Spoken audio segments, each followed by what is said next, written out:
Alright, welcome back to the Gorilla Home Antenna Mast installation. And I'm doing a lot of the work here on the ground here. Make my life a little bit easier.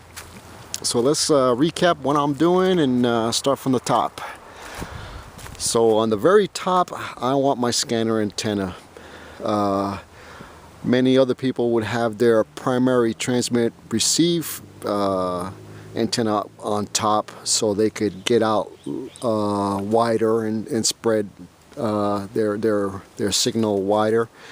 And but I'm more interested in listening, scanning the frequencies around me. So for me, it's important to have a scanner antenna on top, because I'm going to be doing 99.9% more listening than I will ever do talking. That's a fact. That's just me. So this is how I am orientating my antenna mast according to my operating procedure, I guess. So that's going to be on top, and this cone antenna as well will serve as a backup antenna in case my primary antenna takes a dump. So, and also on top of that, this could be a great little test antenna to test out other transmitters or radios that you have, you know, do a quick test. A shop antenna is what they call it. So this is serving multiple purposes, and it's my main go-to for whatever. So it's going to be on top, the big boy here, and it's mounted there on the bottom.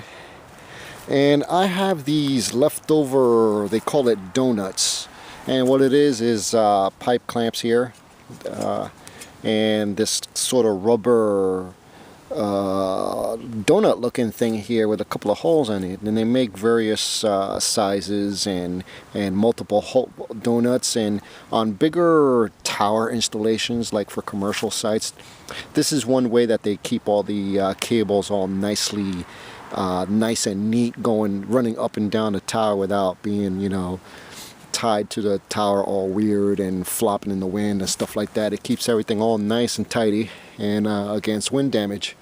So I have a few leftovers that I've used, and since my installation is pretty small, I just need a handful to have the same effect. For you guys, I recommend using zip ties. There's nothing wrong with that. There's a lot of big commercial installation sites out there that have this same zip tie on there.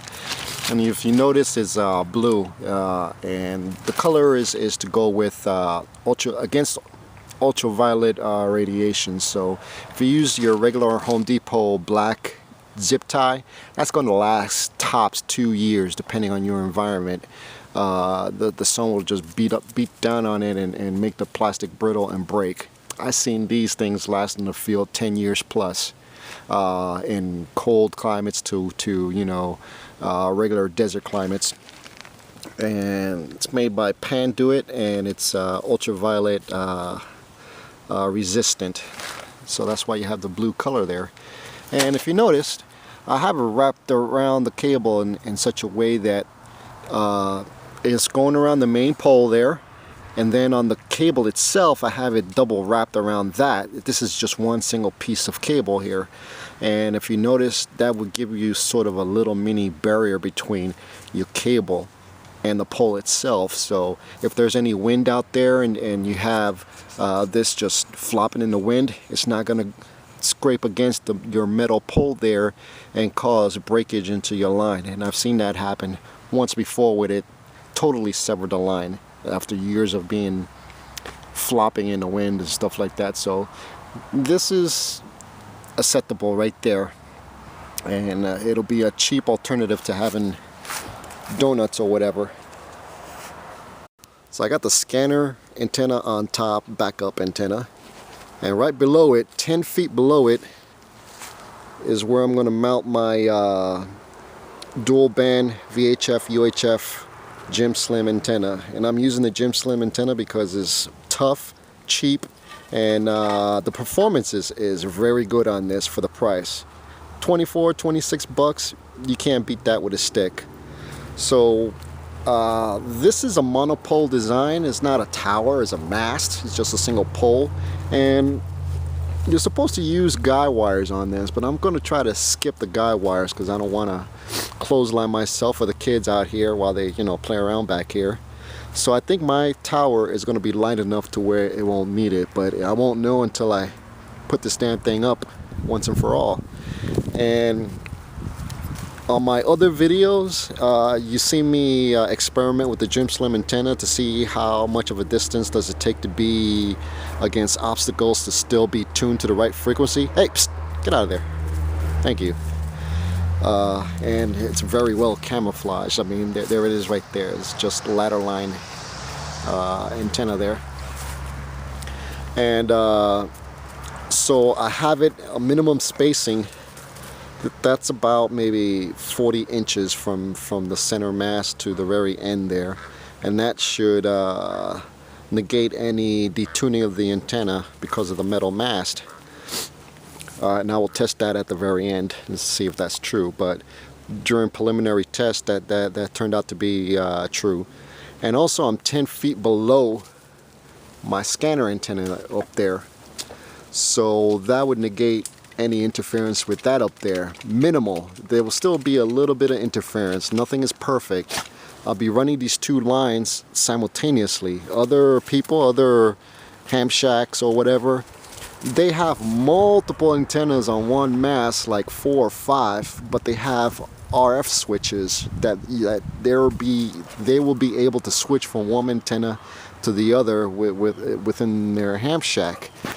And that in itself is a form of isolation to where they won't get interference and stuff like that. But me, along with a few other guys, we're running multiple equipments at the same time. I only have 2 lines coming out here in the backyard here for this installation, so I only have 2 antennas that I'm going to put up in this location here, and they're going to be running 24/7 simultaneously. So hopefully my vertical separation and my horizontal separation will be good enough to where I won't have any interference problems, or at least minimal. So that's the madness behind that method there.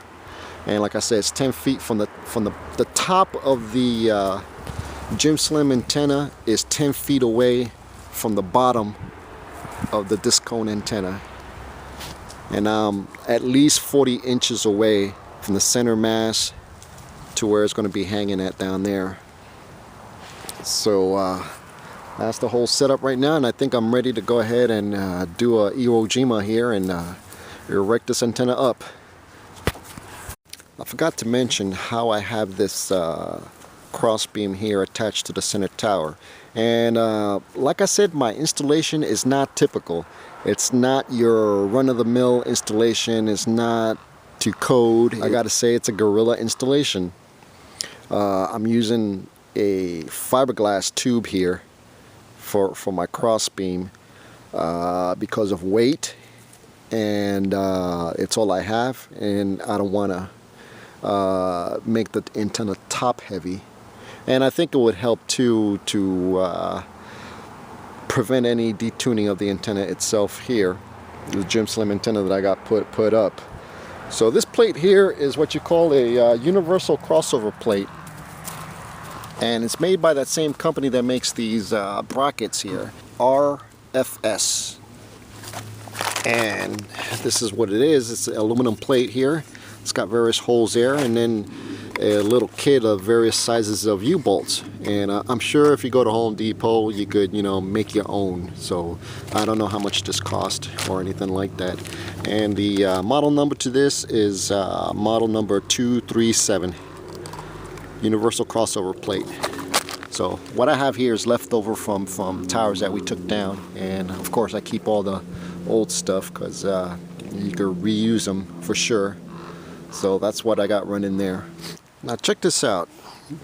This here is a commercial antenna, you know, built by a company. It's been engineered and everything to work the way it does and to prevent any problems. What I have here in the bottom of this transmission line that is hooked up to is ferrite beads.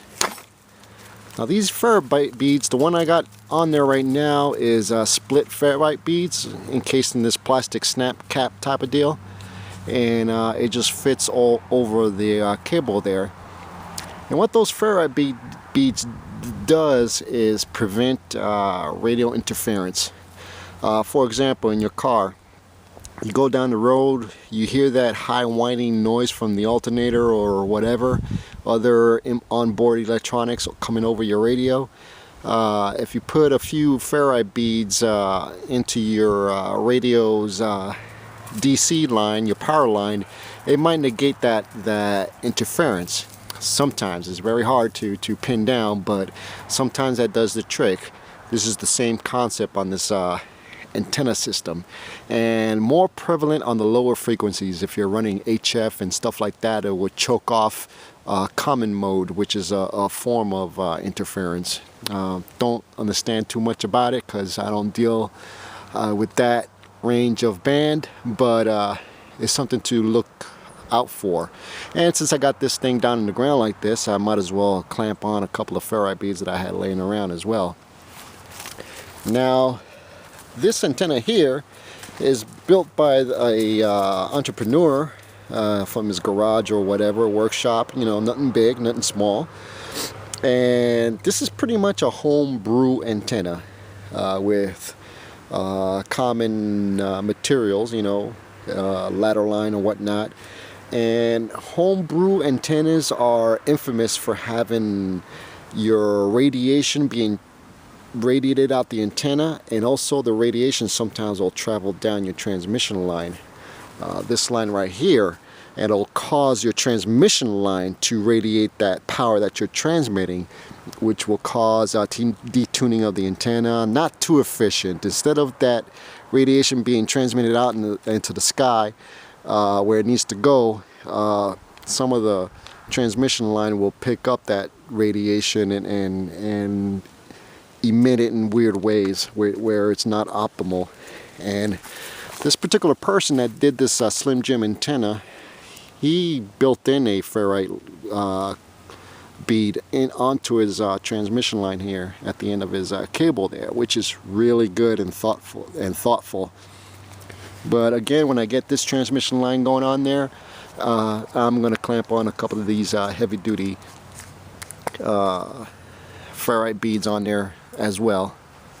I mean, this is my home installation, and I'm going to pimp it out as much as I can to work for my purposes. Well, once again, I'm running out of daylight, and it wasn't bad mounting it up. Right now what you see here is 20 feet worth of pipe, and I could go another 10 feet high, but I got a little snafu there in the middle where it won't telescope any higher than that. I think my brackets are sort of restricting the flow of the pipe within there, so I think I have to take this down to the ground once again and extend it the full 30 feet and then erect it up. And I believe I could do that on my own here. Kind of figured out a sort of a system for me to do that, so it won't be too bad. But this is the preliminary look to see how it would look up here. And from the street you can't even tell that it's here so far. You have to come almost right on top of it to find out if it's here or not. If you look at the side there, there's the crossbeam for the Jim Slim there. And I got to finish doing the lower half there so I can stabilize that straight up and down. But that's what I need to do. Sort of kind of get that kink out of the way there. Tighten that up a little bit. And do the grounding. And I think the grounding would be a video all to itself, because that's another animal. But this is my progress so far. And I'm gonna have to wait till New Year's Day for me to do this, because that's the only full day that I have until next weekend, and I want to kind of hurry this thing up already. Okay, Gorilla Gig going 10-10 for now.